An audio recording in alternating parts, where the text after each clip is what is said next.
Zima kad je bila, Srpkinja je majka sekala svog sina.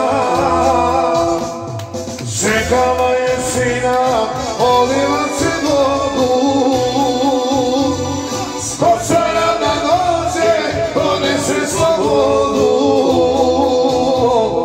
A umjesto njega pismo joj je stiglo od sina junaka i na noge diglo.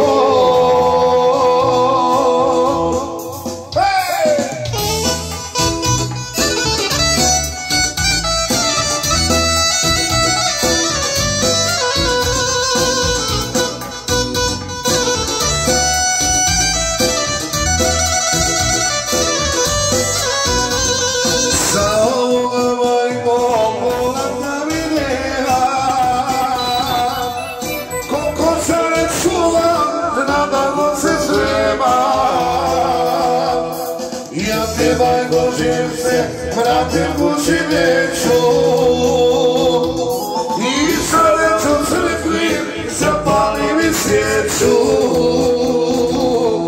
da pomeni pokoj s junacima Broda. Skupo se na majko, vrate se sloboda.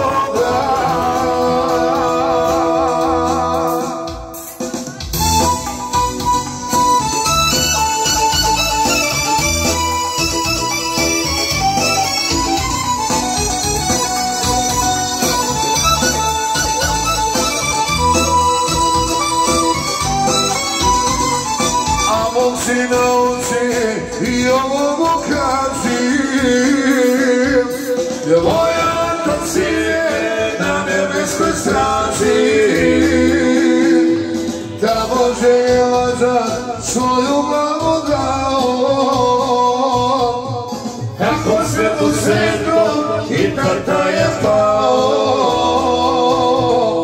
pa je sada sine krajni oča stao.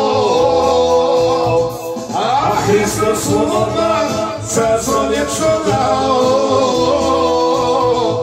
ko ne pati mobi košara junaka, nek nas divne gleda kosovskih junaka.